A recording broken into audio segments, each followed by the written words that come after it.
Hello and welcome to Huge Fans. It's Catherine. And Liz. And Ed. And John. Okay, so we're doing Groundhog Day, and I nominate Ed to be in charge because I feel like, of the four of us, even though we're all huge fans, I feel like you are going to be the hugest fan / have all of the knowledge. I may have watched it the most out of everyone here. I probably watched it over 50 times. Holy, What? well, that's, At some point when you own a DVD and it's like the early 2000s, and you're like, what else is there to do? Nothing. I work a night shift. I'm going to bring something with me so I can play it in the background.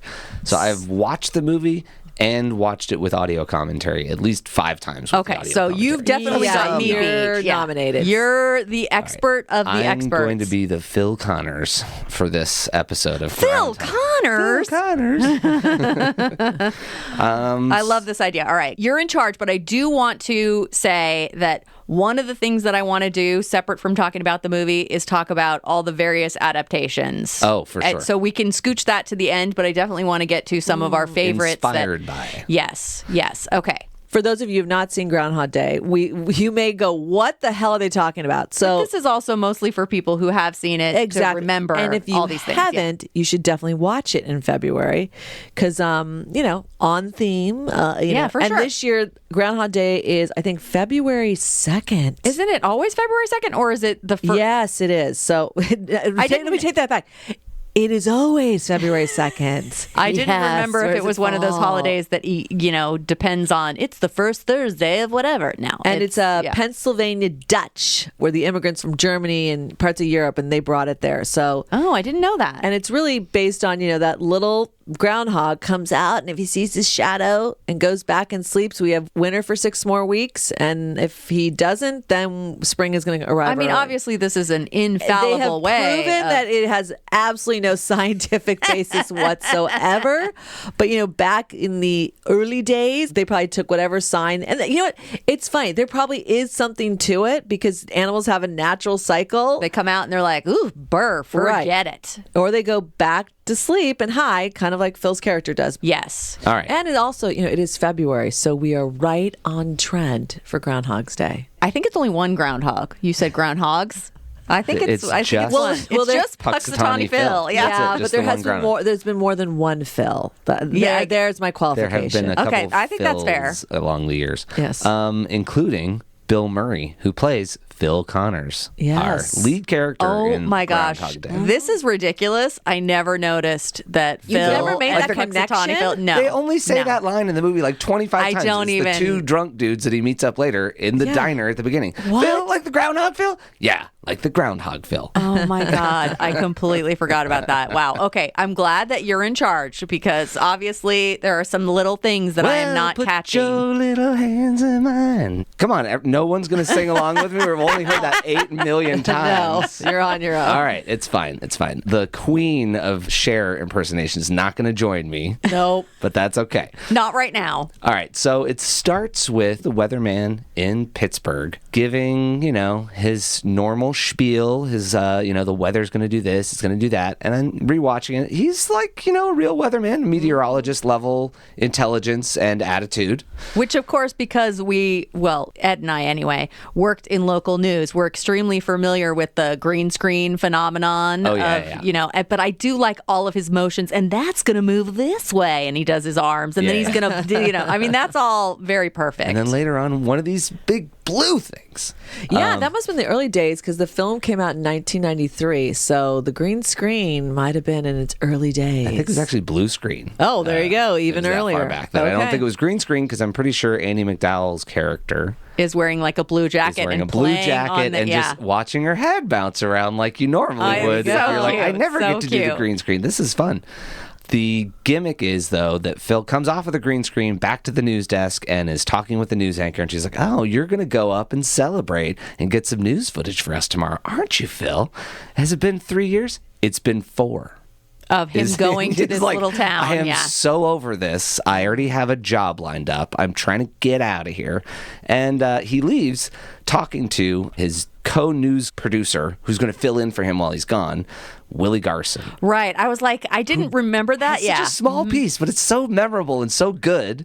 I like that he's obviously like, and if you can't get back, I could fill in I'll for do the you. 5. Yeah, He's like, no, I'll be back for the 5. Yeah, I'm not coming staying back. there. Just a morning swing by. We're done with that town. And those of you that don't know who he is, God bless his soul, he was Carrie's gay best friend in Sex and the City. Yes, Willie Garson. Love him. Yeah, and it was a real surprise because I recently rewatched this, obviously, in preparation for this. And, a lot of people, you forget that they're in it. Then you're like, oh, yeah, him. This had an incredible cast. And, Oh, yeah. Him being one of them. Just a bit part, but nailed it. Nailed it. Lovely to see him. So he's off to the Punxsutawney Groundhog Day celebration, and he's not excited about it. You can kind of tell. He's like, this is not my jam. I don't want to be doing this anymore. So the movie's, setting the proper tone where you understand, like, this is work for him. He's not enjoying this. So they get into town the day before Groundhog Day, right? And they split up. Andie MacDowell and the cameraman are in the hotel. Larry. Larry. And Phil is in the bed and breakfast, right? So because he's the talent. Right, because he's the talent. That place is a flea bag. And so then our very first wake up, Groundhog Day, that's going to be like the anchor point for starting all this repeat action. So we get first the stuff of the radio DJs doing their little shticky bit, which is hysterical. Which is the first sign. Yeah. And he looks outside, and there's no snow on the ground. No snow. Because there's been no storm yet. And then he goes down to the kitchen and he has a very fun little interaction with Miss Lancaster or whatever her name is, the owner, or she's fantastic. Great character actress. So Angela Paton. We have a little interaction over whether or not he can get a cappuccino or whatever he wants. Cappuccino. Yeah. So I don't know, but I'll ask the kitchen. Fantastic. Which, of course, all of these are then repeated later in different versions, which are delightful. His evolution of how he treats her and their thing. Okay, so then we leave the bed and breakfast for the first time, and we're walking down the street, and we have our very first interaction with Ned. Needle Nose Ned? Ned Ryerson, right, who is played by the amazing Stephen Tobolowsky, who just, oh, God, I mean, could he have been more annoying and wonderful? Like, so good. Some fantastic casting stories about him we can get to later because I want to stay on the plot right now. So we get into this movie, but man, he has a podcast, and I heard a really great story about his casting. Oh, my God, he's amazing. Okay, great. I would love to hear that. Okay, so then we get down to the town center. We see the character Rita, his producer, and Larry, the cameraman, and they're all set up and they're annoyed because he's late, and his foot's wet because he stepped in the pothole. That first one's a doozy. I like the little stamp of the wet foot, like he's like, gosh darn it, he's still trying to work it out. So, and then we do the first version of his stand-up, is the term that we use in the TV business for the news business. But all of you would recognize it. It's just like a reporter doing his bit, and so they're standing in front of the camera, and it's fine, and he does an okay job, and he's like, I'm out of here, goodbye, who cares? Everything that doesn't go well on that first day is we're watching him go through the whole experience with the producer and his camera guy / the crew. Yeah, he's the only he's crew. the one and only. Yeah. He's played doing by everything. the great Chris Elliott. Yes. Larry. So and his field producer is Andie MacDowell. Which it didn't seem like she was super experienced, but, bringing a lot of enthusiasm and energy to the job. Oh, well, and between the two of them, you get Phil's perspective is, this is not my favorite thing to be doing, and it's cold, and I'm out of here as soon as I possibly can. And she's like, this is great. I'm off with the talent to do an overnight. Amazing. But he's a little curmudgeon-y, so I gotta cater to him some. I think they go to the diner, and then Larry comes in and says, hey, we're gonna have to get going if we gotta stay ahead of the storm. So that is a repeat moment, because there's also the bit where somebody drops the dishes in the background. Of course, yeah. And he says his name, and the guy behind him is like the Groundhog Phil. That whole bit they keep replaying, and he ends up sitting in different spots depending on when you're at the diner. Sure. But they get up from there and they hit the road, I think, right after that. So they have a spot of breakfast. Right. And of course, there's the running joke in the first day that there's this storm coming, and he's like, it's going to pass us by. Don't worry about the storm. It's going to pass us by. This storm is going to pass us by. All this moisture is going to come up from the south and push it on past Yeah, us. don't even worry about Tell it. Tuna. Yeah. And then we have the on the road, the blizzard has hit, which he is very annoyed about because, of course, it was supposed to pass by. And then he has an interaction with a police officer who's like, nope, you got to turn around. Or he's like, no, there's no storm. What storm? As it's like, pelting him in the You got face. snow on the brain. Yeah. So that's how it all plays out. He does his bit. He's irritable. He goes off. They try to get out of town and obviously run into this storm that they're not supposed to be running No, into. but it's going to pass us by. And that really What looks storm? like they are booking. Yeah. They cut to some totally different scenes. I'm like, are they 25 miles out of town at this point? They're trying to book out of town to get back to Pittsburgh. Right. And I don't know how far they would have made it, but they didn't make it far enough to not absolutely backtrack the entire way that, like, there's a montage where they're like, they made it halfway. No, they didn't. They made it like 25 minutes out of town. That was definitely one of the things that I had forgotten, that they were trying to get out of town and that they got sideswiped by the storm that was supposed to pass by. So that was funny. He's going to be back for the 5. Yeah, he's going to be back for the 5. I was like, wait, does this all take place this day? Oh no, what's happening? How is he still staying there? I'd forgotten that element. That there are so many other characters in this movie that had to have the weirdest movie making experience. Like, how many times do I have to do this line? Chris Elliott said, we're going to have to get going if we want to stay ahead of the storm. Probably like 400 times in the course of making this movie, because there's so many different ways that he had to enter the scene and say it again, and they're doing the moment again, or it's from a different booth. All of those moments. And yet, those other actors are all supposed to do the exact same thing, because the only one who's changing is Phil usually Connors, Phil, right? yeah. Exactly. So it's funny to be like, yeah, just keep repeating the same thing until he throws it in a different direction. Then you could do something different, but the setup is always the same. So then we have the evening bar scene for the first time. So that's sort of the whole premise of the movie. Thought this, and no one has talked about it, and I didn't see any interviews or backstories, and I've listened to commentary and stuff like that. That bartender has like a knowing wink in his eye. At some point, when you cut back to him in the bar on the repeat, when he's like trying to get Rita, there is another shot where that bartender's like, I know you hate this drink. All right, dude. I've served this to you 1,000 times because I'm stuck in the loop with you, but I love this thing. I get tipped every day. It's awesome.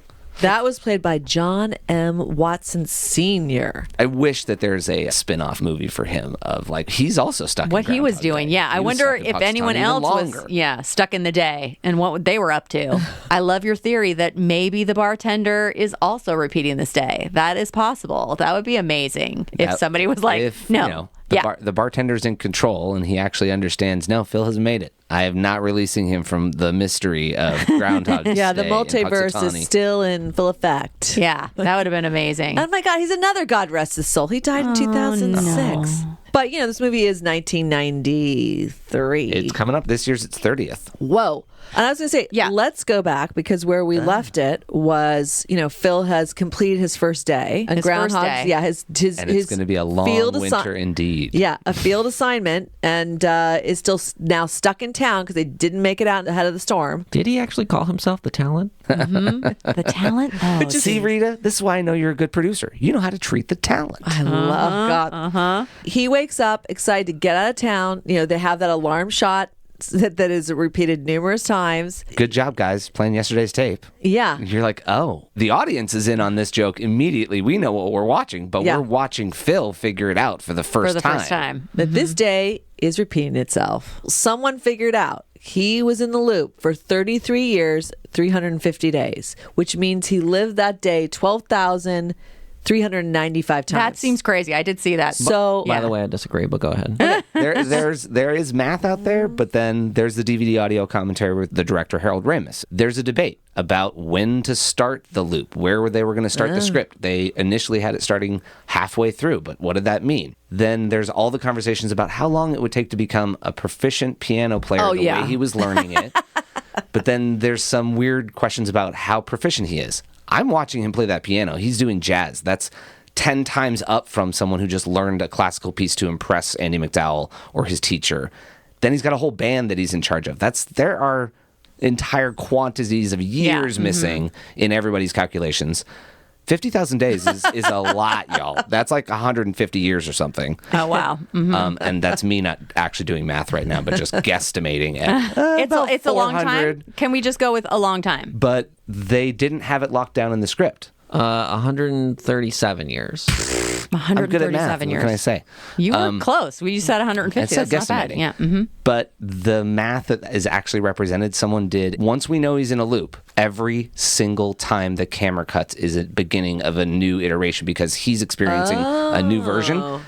That one got you like 33 years. There's math on it, but the writers of it are like, we didn't have the actual math, so we don't know. And Harold Ramis himself has reiterated 10 years and then changed it to 30. Yeah, I did see the 10 years, but also I wonder if the 33 is based on watching it and seeing all the different cuts, but you're not accounting for all of the ones in between that you, how much it takes to become that proficient in French and piano playing and strong enough to catch a kid falling from 20 feet in the air without snapping your arm he probably learned that lesson the hard way. That's one of the things that I thought was interesting about this, that there's no explanation of why or how this loop exists, because other movies and TV iterations that have used this Groundhog Day concept have definitely gone in the direction of like, no, we're going to try and explain why it's happening. And if you can figure out why it's happening, then you can make it stop. But that's not what's happening in Groundhog Day. I didn't want to ruin Groundhog Day for myself because there is some information out there from Harold Ramis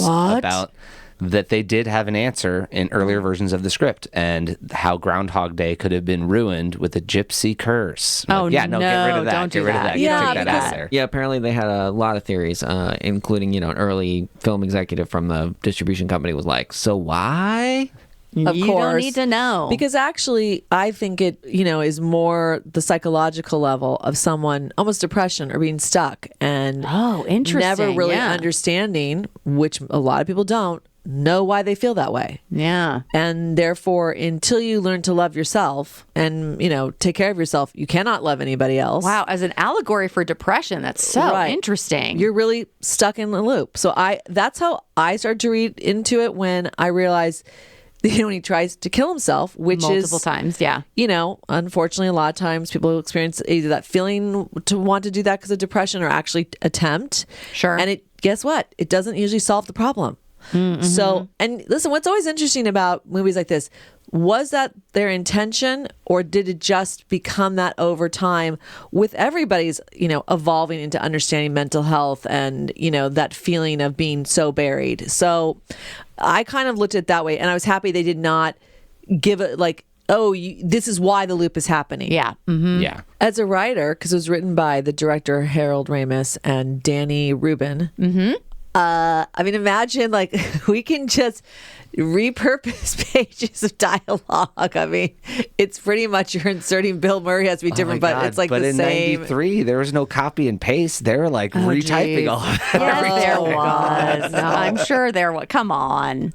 On their word processors. It is, the script writing apparently was quite a interesting story. I don't know everything about it, but I know that, it started with Danny Rubin. His draft was more, a little dark, bit more philosophical, less of a romantic comedy. Mm-hmm. And then Harold Ramis really pushed in that direction. Everyone was really excited about that. Bill Murray was really excited about that. Then Bill Murray wanted some more changes, and then they were, kind of tailoring it to him more, and that took a little while, up until, if not the month before, but very close to shooting. Well, I'd say there's definitely, to me, they were unknown controversies around the making of this movie. The first one being that Bill Murray did want it to be darker and was not happy with the idea that it was going in such a comedic direction. Yeah, I wanted to push it back. Yeah, and that he and Harold Ramis had a really bad falling out and didn't talk for 20 years or something insane. They might not have spoken to, I know another, God rest his soul, Harold Ramis. I think shortly before his death, there was talk that his daughter reached out to Bill Murray, or there might have been They did reconcile. Yeah, but it was all the way up,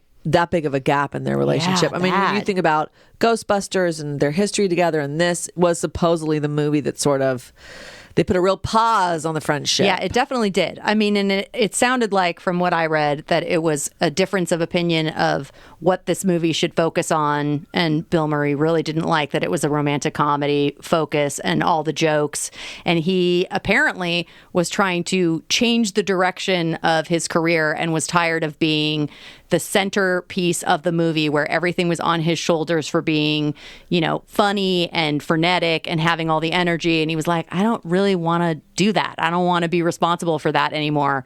And he definitely wanted Groundhog Day to go in this slightly darker philosophical direction. And it didn't. Yeah, which is, you want to go, Bill, I mean, your history with Harold, Caddyshack, and Ghostbusters, this one might not have been the film to try to do that. Yeah, well, because, sorry, John, what were you going to say? I was just going to say, I think in the end, it ended up really kind of marrying all of them together really well. Yeah. Because there is that philosophical stuff in the background that they really don't hit you over the head with it, but it ends up really kind of coming through anyway. So you're enjoying this comedy, you're enjoying the romantic nature of it, but it's all there in the background, so you're getting both. Yeah. Well, I think one of the most telling parts about the movie in that there was this battle between the star and the writer-director and collaborator for, a decade plus prior. right. That the director kind of won that fight because he got to edit the story being told. And instead of it being a love story, it ends up being this character piece about Phil's character progressing and becoming someone lovable, not falling in love with someone. He becomes someone lovable. So it's not a true romance story. Correct. It's Yeah. an opening Yeah. up of what was a dead flower. This Phil that wanted to get out of that town, get out of this life, and not do this job that he was obviously good enough and proficient enough. They're sending him off to do field stories and Sure. stuff. Right. Even if he's like a curmudgeon, they're like, just send him with the happiest producer we got. That'll fix it. Little did they know, it took a little while, but it did fix it. And I do see a weird reflection in Harold Ramis and Bill Murray in their actual careers, that Bill's off for 20 years by himself and does find a way back to that friendship at the very end, similar to the movie, where he finally figures out how to be the right person around Rita, because Andie was already right. The character was already right. So it's just interesting to see they had this moment where that is now set in time and their friendship broke and he's stuck there for 20 years. And whether or not either of them wanted to fix it, it took both of them their entire rest of their careers to get back to a place where they could actually become friends again. Yeah, you're definitely right that it's not really a romantic comedy. It's much more of a character growth and evolution story. I think it's tough. I think it's, when we're seeing it for, the umpteenth time, we're forgetting that is really, the top layer is between him and this woman. So I don't know. I think you don't want to discount it too much because it is totally there. Yeah, I think rewatching it recently, who knows what iteration of the day it was, how deep into it. It's pretty deep, where she finally is interested in him and he's like, okay, but I got to do some things. And you're like, Come wow, on. that is a big, no. He just leaves her. Right. This is the first time that she's really made an overture towards him. And he's like, okay, but I got to go. And you don't realize, if you're watching it for the first time, that he's got this laundry list of got to save this guy, got to do that, got to do that. I got all these things I got to do. She has really fallen off his list of trying to woo her. It's like, oh, that really is a character evolution right there. I was watching a behind-the-scenes interview with Harold Ramis about this kind of character development and what he was thinking about writing this character and what he would be writing. That if you suddenly had the longest life, but you were stuck in this one place, what would Superman do? Isn't that a gimmick? Every time you see him talking to Lois, isn't there some crime he could be solving somewhere? But there are all these low-level things, like catching this kid falling out of the tree. Never says thanks. That's the Superman in this movie. He becomes a Superman where he knows the entire town. He's omnipotent. He knows all the problems for the people. How long in a single day would it take to figure out the WrestleMania tickets? The WrestleMania thing. Isn't that Michael Shannon? Yes. And I was like, Unbelievable. what? His first movie. Oh, no way. Yeah. Really? That's insane to understand that that's a desire the soon-to-be husband is hiding from his wife, that will actually help fix their marriage, then to find those tickets in the town that they're from. That's a lot of research. And so there's just some really great backstory that develops when you realize, oh, that's why they were writing such a weird, interesting town. Every one of these characters has got a story that Phil can dive into and fix and look at and work on. I found it interesting that the collaboration to figure out what the story of this very interesting, time loop was, took a lot of philosophical and intentional thought on the writer's part, that didn't stop when they wrote it. That still applied to things that happened in the set that they hadn't quite figured out yet. There's a good anecdote about a future scene that we'll get to of Rita and Phil getting together. And it's the night that he wakes up the next morning and she's still there and her arm crosses across his face because it's now the next day. And the question on set at the moment was, is he wearing what he went to sleep in? Like, do we miss something as they fall asleep together and it's so nice and so romantic? Is that the story that we're telling? And they didn't have an answer. So Harold, being the director and writer and producer, took a poll of the entire crew, and it was a tie until it came down to like an assistant set decorator. I have it written down somewhere. And she said 100% he's in the exact same clothes. Otherwise, this movie is a failure and doesn't tell the story that you're trying to tell. Because it's not about that night for him, and it shouldn't be about that night for the rest of his life. It's about who he became up until that moment, and then we get to see that. And he wakes up in what he went to bed in as she reaches across, and he's like, anything different is good. Yeah. Oh, interesting. I did have one quote from Harold Ramis that kind of speaks to this, and it was from an interview that he did regarding Phil's character. He says that when he stops worrying about himself all the time and starts living a life of service to others, then his life gets very full indeed when he embraces where he is and what he can do. So it stops being about that pursuit that we watch him try to do so many times of Andie, and becomes about where he is and what he can do with what he's got. And he can upgrade himself. He can learn all this stuff. But then there's also everyone around him that he is a service to. Like, that music teacher is probably like elated, where she's like, that was my student yesterday. He paid me $1,000. I taught him how to play jazz and run an entire band in a day. And then he ran away and did a bunch of errands in the middle of our lessons. It was amazing. Also, one of my favorite just is the flat tire lady. Well, I was here and I had the jack. Yeah, I mean, she's like, just lean back, be comfortable. It's okay. I got it, ladies. she doesn't even like get out of the car. Like, they're just moments like that. They evolve so well that it's just hilarious. So going back to even the character of Rita, you know, the nuances an actress having to do the same thing but find different moments in it, and she evolves. You know, you watch that as well because she's reacting to him changing. Yeah. I think she did an awesome job.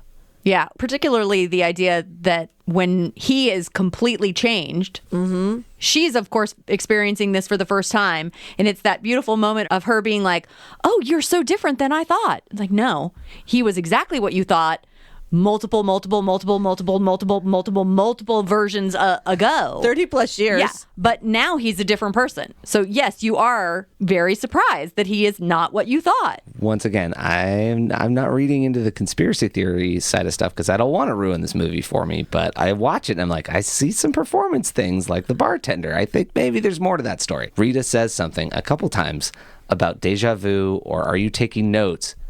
And unfortunately, they didn't have the dark overtone of the whole movie, but I'm pretty sure they left some scenes in that are actually real dark. Like Phil is actually evil through part of the movie, and he understands Andie's catching on to the loop, and he is obscuring it from her because he's doing the same thing too many times in a row to make that date work. He's breaking the loop with her. Do you think, I mean, is your theory that maybe she was in on the loop too, but neither of them were telling each other? No. What are you saying? I'm saying that like the initial premise of the movie script was they start in the middle and then we're catching that Phil is catching on 10,000 loops in, that he's already been living this day and he hasn't realized it. The way they wrote the script is we're at the beginning of the loop. Right. We see him leave the town. He says he's been there before, but then we're actually caught right into that loop. I'm saying his immediate awareness on day 2, that's not the way they wrote the script. So I think there's some leftover script writing of when somebody else might have been catching on and about to break out of the loop and feels like, no, I still want you to fall in love with me, so I'm going to stop this fake dating thing and figure out another tack.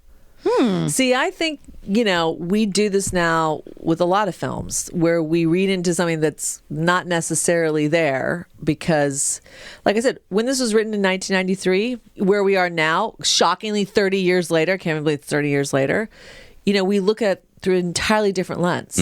I mean, that he goes to Harold Ramis, I mean, gosh, writer, director, producer, and actor in it. He plays a neurologist and looking for what is wrong, right? Sure. When in reality, you can't diagnose this, which is typical of mental health because, you just can't figure out what's wrong. It's not diagnosable. It's not so obvious.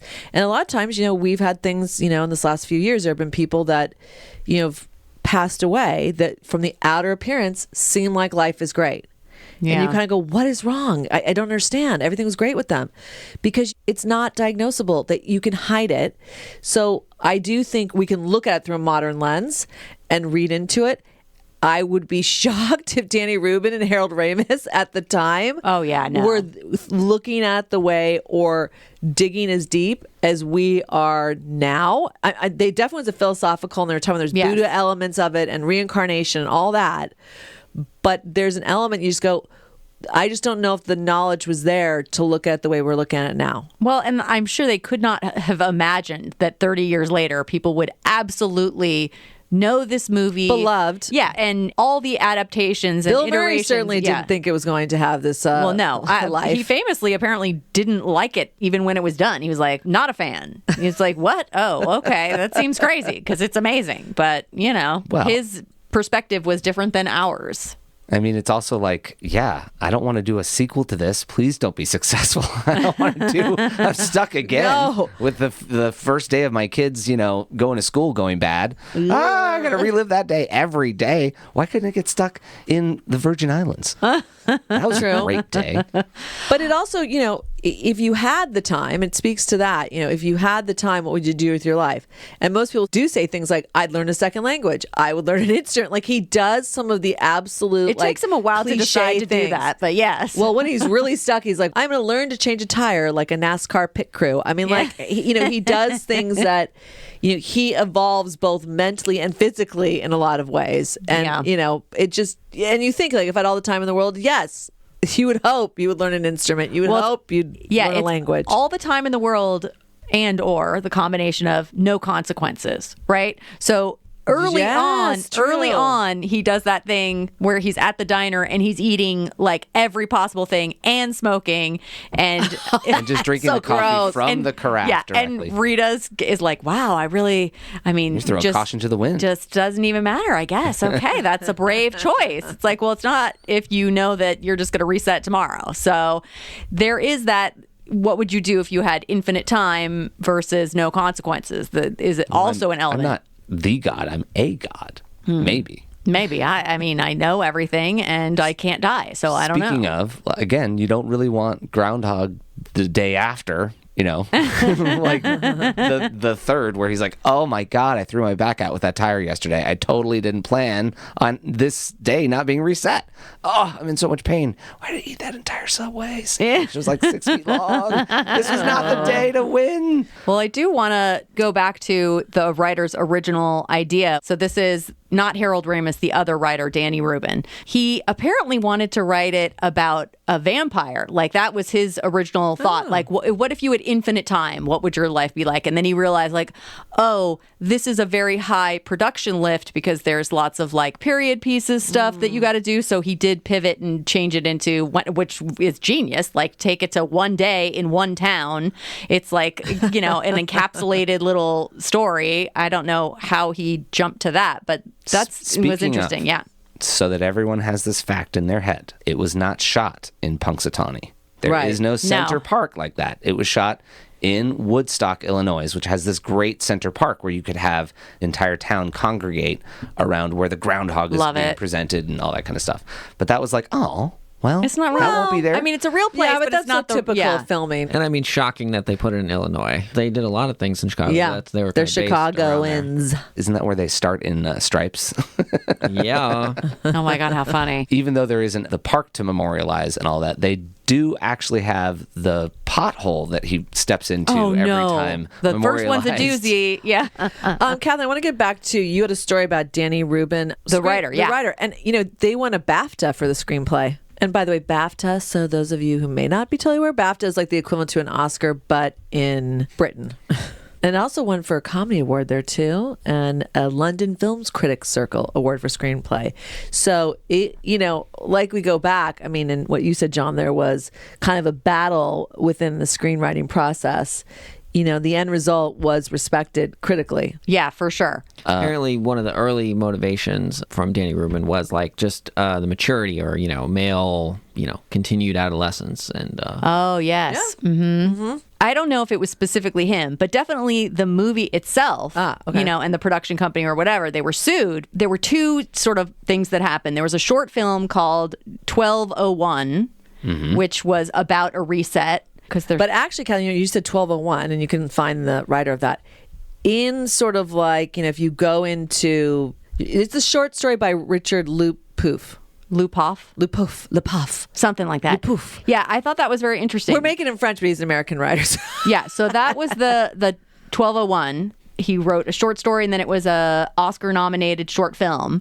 And I believe he did not try and sue, but there was a different guy. But if you look up Groundhog Day, it will give an adapted from 1201. So I think there is some acknowledgement as a source material. I'm saying maybe unofficially, but I do think there's been that connection made. So the other one I was thinking of was Leon Arden, who was a writer. Apparently he did sue. It was dismissed or, didn't go forward. That he had written a novel and I guess maybe even pitched to make a script to Columbia Pictures or somebody and felt that they had known about it. And his novel was called One Fine Day, and it was this repeat element. And I guess the finding is that you can't copyright an idea. So the concept of a repeating day, you can't copyright. That's why there are 1,000 vampire movies. Right. Because you can't say, I made up vampires. Like no one gets to do that. It's the characters in the story, and as long as it's not the same characters in the story, then too bad. Too bad, so sad. However, Emotional Vampires, I think, is made up by a single person in one show and didn't penetrate the whole vampire culture. I don't know. That's different huge fans, though. You can give, emo vampires, but you can go back to Anne Rice, might be one of the first, and then we've had the adaptation of Twilight. Holy moly! So that's yes, the concept. Whether of a repeating day. Yes, even if it's an extremely original concept that's never been seen before, which now you see Groundhog Day repeated almost every TV show. If they can figure out a way to do a Groundhog Day episode, they're going to do it. And Tons it's called of movies. that pretty much now. It's usually like the trope of like, oh, you're going to do a Groundhog Day episode? Love it. Oh, you're going to do a Christmas Carol episode or a It's a Wonderful Life episode?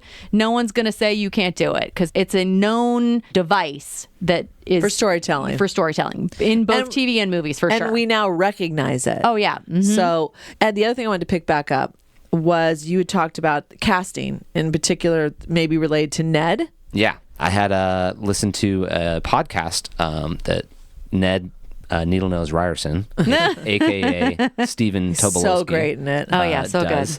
Called The Tobolowsky Files. Sure. And it's a specific episode. It's like episode 29 where he finally dives back in and talks about his Groundhog Day experience and the fact that he almost was not Ned. What?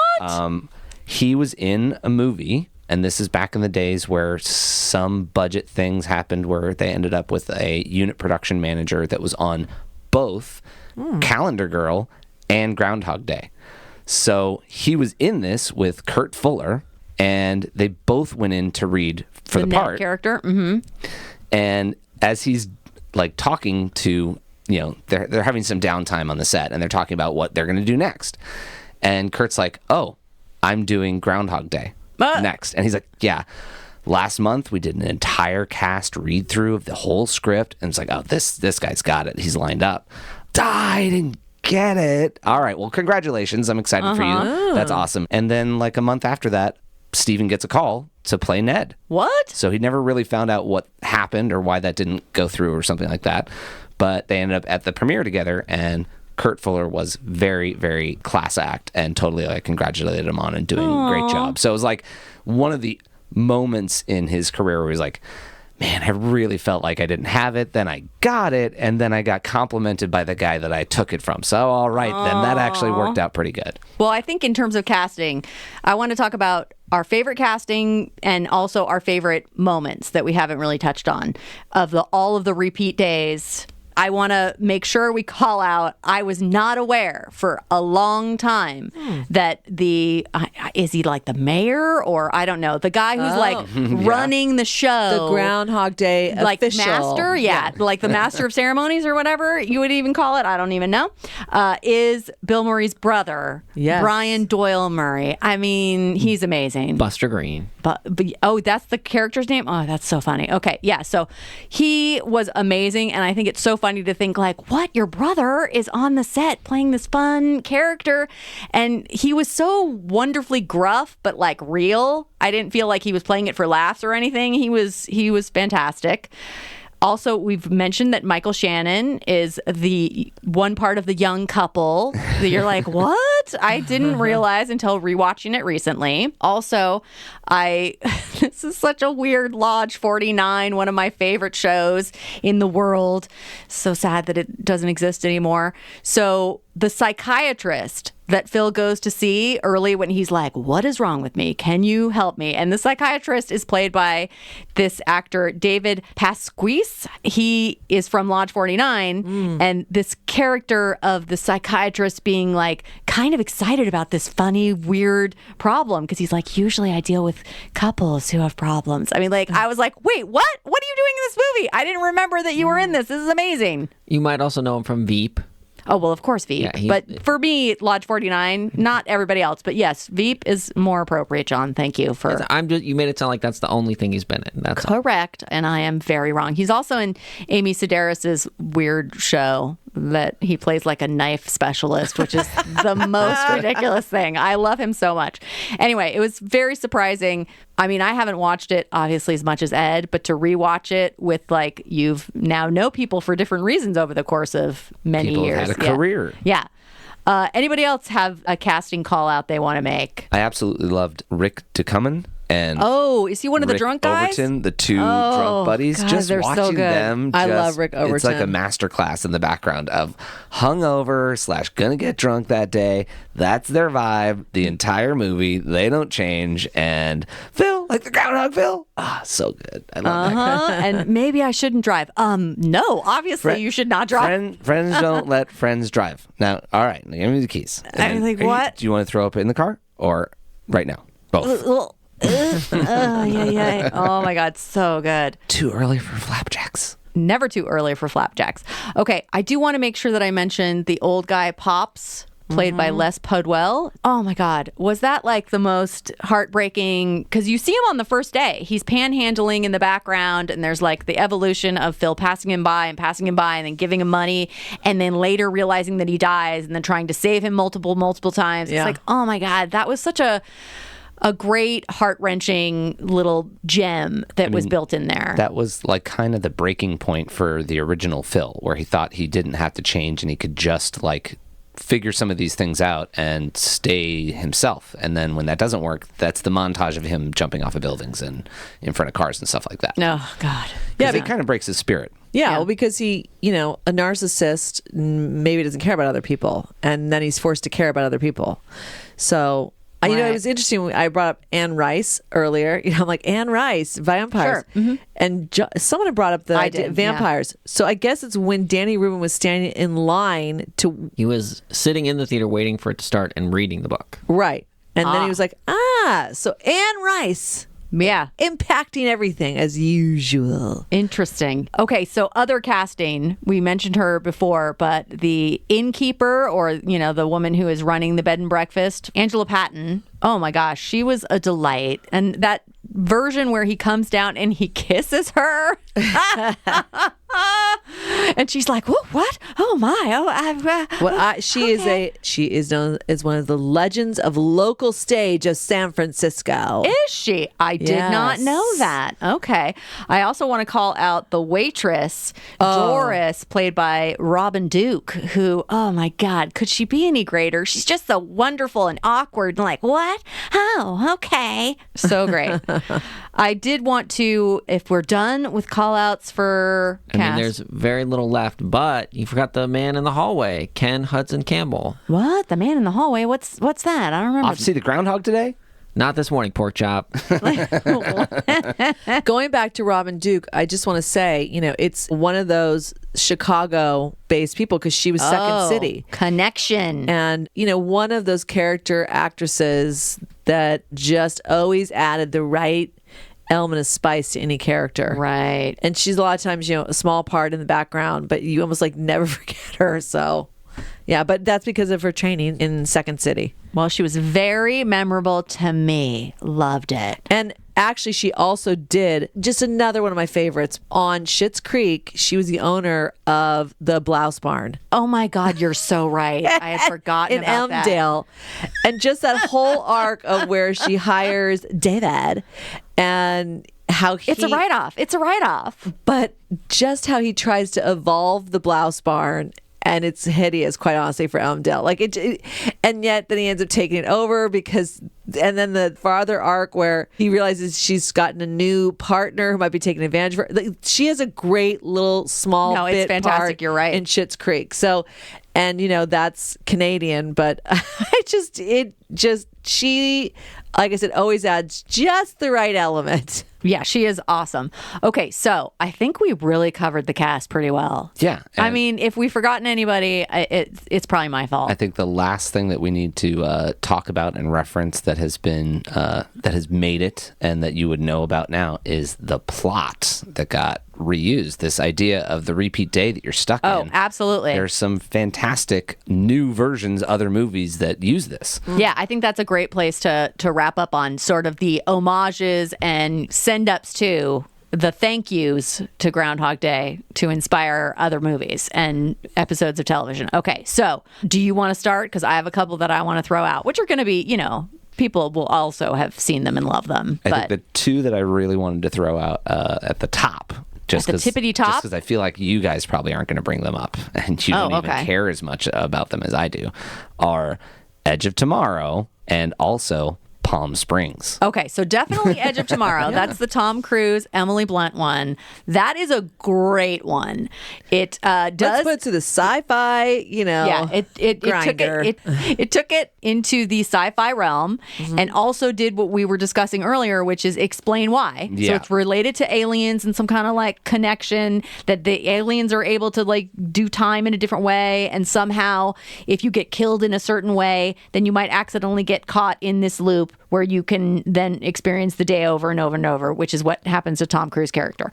So Yeah, it looks super fun. and higher stakes, versus just his It's own. the end of the world, yeah. Yeah, Actually, his that own would be kind of growth. awesome if, the eventual Groundhog Day is Bill Murray walking around in a mech suit fixing stuff. I'm going to save that kid one arm and fix the car one arm. Yeah.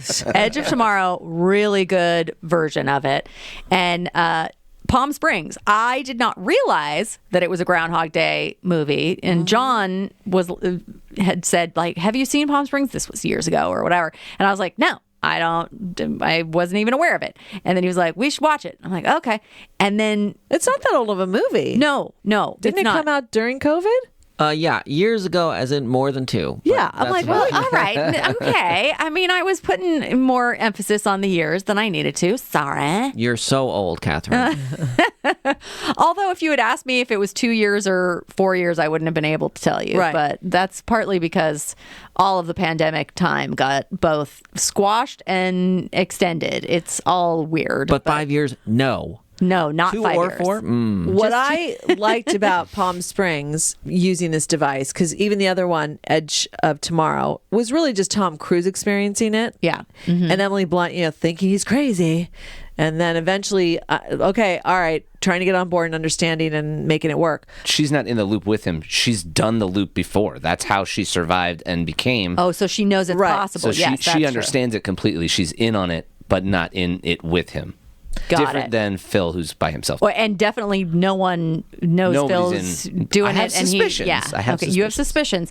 But yeah, that's a good point. So there's definitely one of the things that can happen in this use of it as a storytelling device is, are you alone? Which Right. is going to change in Palm Springs because he gets somebody in the loop with him. Pull someone in. Yeah. Yeah. And then also, in case of Edge of Tomorrow, does anyone believe you? There's always that part of the storytelling thing where it's like, I'm trying to convince people this is happening. Right. So, And I said I kind of like that evolution of, Yeah. you're not necessarily alone, because Phil was pretty much alone in this. Yeah. I liked the eventual Palm Springs where she's so pissed. And we have another podcast called What We're Watching, and there's a show I'm watching right now called Kindred, which is time travel. And someone gets pulled into some shit. And I'd be so pissed. I'd be like, I don't know this fucking loop. Ignorance is bliss, baby. I kind of forgot that was one of the things that happens in Palm Springs, where he basically like gets her involved in the loop with him because he's kind of lonely, and she doesn't realize that at first. No, she was not supposed to follow him because he'd already learned the lesson because he pulled in J.K. Simmons by accident. Oh, I forgot. J.K. Simmons' character is so great in it.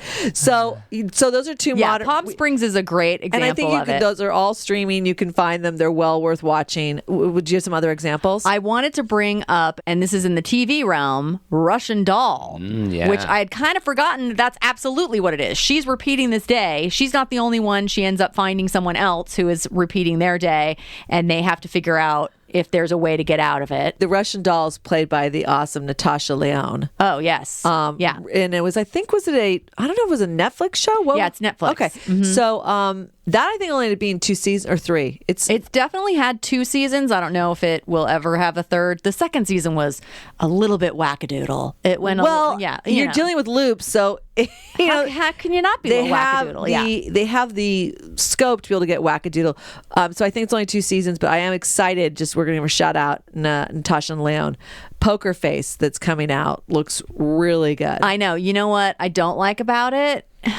It's on Peacock. I don't need another service. I don't. I'm like, what? I was totally 100% interested on board, and then I was like, wait, what? But see, Peacock, there's been quite a few shows lately. I'm like, I'm going to watch that. It's on Peacock, so they are getting me. They're getting you. Okay, so they're close. You're right. Russian Doll was a completely Groundhog loop day in a very dark way. In a very dark way. There's a bunch of them that I think are considered loop movies that technically are not exactly a loop movie. Like Run Lola Run is one of them where there's some debate over. Great movie. Because it is repeating, but it's not exactly the same day. So it feels like maybe that doesn't count.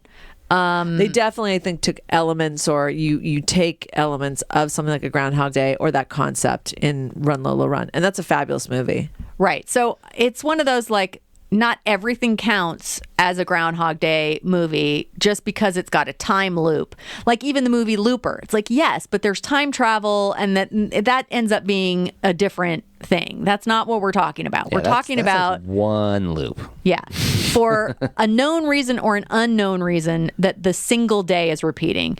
Of course, there's Happy Death Day, which is a horror movie, which I did not watch. It's pretty fun. Oh, really? And there's a sequel. Oh, okay, and great. Also pretty fun. Oh, okay. It's like well, the really downer part of Groundhog Day, and only that part when he's killing himself. It's like, it's like Scream. Mm-hmm. There's a mystery murderer murdering someone, and it's me. And until I figure it out, I have to live this day again. It's kind of awesome, actually. But then also in that same category of like not exactly the loop that we're talking about, Source Code. Yep, that would be another one for sure. But then we do find out why he's living the loop and what the purpose of that is. So it's like interesting because you can take this element of this looping time to try to figure out a problem or to solve something about yourself or something else, and then pull back on it and go, but that's only part of a bigger story. Yeah. I can't think of any other movies just off the top of my head, but there's definitely episodes of TV that are like, oh yeah. I mean, the list is extensive of TV shows that have definitely done a Groundhog Day episode. It includes Doctor Who, Fringe, Star Trek Discovery, 12 Monkeys, Supernatural, The X-Files, Buffy the Vampire Slayer. I mean, it is one of those episode ideas that it's like, if you go long enough, I mean, I think it's not a good idea to do a musical episode, but that happens a lot too. But a Groundhog Day Sometimes episode, they're okay, not the ER one. The ER one will live in infamy, and I'll also say Grey's Anatomy was a little iffy. Did ER do a musical one? I know Chicago my God, Hope did. How could you not? Like, you're like on the surgery table, like, how should I cut thee? I mean, I'm making that up, but it was like horrible. I definitely remember that Because Chicago of course Hope it was did, like but- you're all gonna sing, you know, Oh, in your no. own voices. It was realistic. There was a food poisoning outbreak at a local theater, so everyone in the entire ER was musical theater. They're And just didn't Scrubs singing do one about my also? food. Yeah. The Scrubs one, I think, was well received. Some of them are done right, but some of them, yeah. So ER had an episode that the show must go on. And Yeah, it well, was like, I was going to say, I don't think they had a Groundhog Day episode, so that was a real missed opportunity, ER. So just keep doing these same surgeries over and over. I think probably did. They had so many episodes. They were like one of the longest running episodic television shows in history. So the chances they didn't have a Groundhog Day episode type and a Christmas Carol and this that is probably very, very slim. We At a may have just certain not point, recognized it. You just have to like do them because you're like, well, what do you mean? We're missing that checked box of Yes. It's a Wonderful Life episode. We got to get on that. The purgatory. Everybody's stuck in the ER room. I mean, I'm sure everything was done. So yeah, I agree with you that there's devices that in TV shows, probably almost any season 3 or 4 into your run, it wouldn't be surprising if you start to take those fundamental themes and start to put them in. Yeah. Although that's a very interesting concept for a TV show. The same episode over and over and over again, but one of the characters like, wait, didn't we do this last episode? We're having the same dinner and the same conversation. There was also another recent movie that Ed and I have watched but not talked to you guys about. Meet Cute. Oh, is that a Groundhog Day one? Never mind. Uh-oh. Oh, you ruined it, John. But that's gotten some good reception, and it's actually been sort of on my radar because I do like Pete Davidson. So, all right, well, that's something I need to go back and look at or put on my list. We did forget Before I Fall, which is another one. And also, apparently, the very recent, which I have, not seen because I don't see things, the Map of Tiny Perfect Things, which I did realize from the promotion that it was a Groundhog Day thing. Okay. I had one other thing about our actual featured movie, which was about the writer and director Harold Ramis writing the theme song to the movie, What? I'm Your Weatherman. No. What are you talking about? He's the writer for that song. And it is such a weird thing to not do anymore. That's totally written for this movie and is the theme song for this movie. And they don't do that anymore. They do not. I'm your Jurassic Park dinosaur. No, they don't do that. 2 years later, 95, not doing theme songs. I mean, yeah, that's why it's such a great point in a television show. Love that they are writing these songs for ones that don't have it. It's amazing, yeah. Carlito's Way. Oh, jeez. So I think, to wrap up Groundhog Day, the movie, as huge fans that we are of it, it's coming up on its 30th year. We are celebrating Groundhog Day. And I just think it's one of those things that, like I said, 30 years later, you can go back and look at it and it stands the test of time. Oh, it sure does. I mean, On I pretty literally much just watched it. Yeah. Every level. So highly recommend it. Age appropriate, pretty much starting at 12 up, really, for the most part. Because some of these deeper themes, I don't really know that they would hit a kid in any way. Yeah, and there's a teeny bit of sexual content, but not bad. No, not today's standards. So, and really, like we were discussing earlier, like looking at the movie through the lens of today, we're reading into it or we're interpreting things or understanding things in a much deeper philosophical way, which Bill Murray wanted the movie to have. And you want to say, Bill, over time, interestingly enough, movies can evolve even though you feel like they're done, right? That's the narrative. Yeah. But because we have evolved or our understanding of certain things, you can now look at the movie with a different lens, and it has evolved from a rom-com or just a straight comedy For sure. into a deeper level. The character of Phil, Bill Murray's journey, has such a deeper layers to it than were initially probably that they were even aware of, that now we read into and look at. Yeah. And to quote Phil, we want to wish all of you a great Groundhog Day, because this is the one time where television really fails to capture the true excitement of a large squirrel predicting the weather. Oh, God. But we live in Southern California, so we're not going to have any more winter, pretty much. We barely have winter. Yeah. It's true. I highly recommend, if you haven't seen it, to watch it if you have a DVD like Ed. but also you can It's buy available it. to purchase on all the. That's what I had to purchasing do. apps, for rent for like $4 or for own for like 12. Yeah, because I was one of those people like, oh, I'm sure it's available multiple places. What? I mean, no, not as easy to. We're so used to everything being readily available, but sometimes, a gem you got to pay a little bit for, so it's well worth it. Well worth it. Yes, so we are huge fans of Groundhog Day, and thank you for listening to this episode of Huge Fans. And please follow us on all of our social media at Huge Fans Podcast. And thank you for listening to Huge Fans.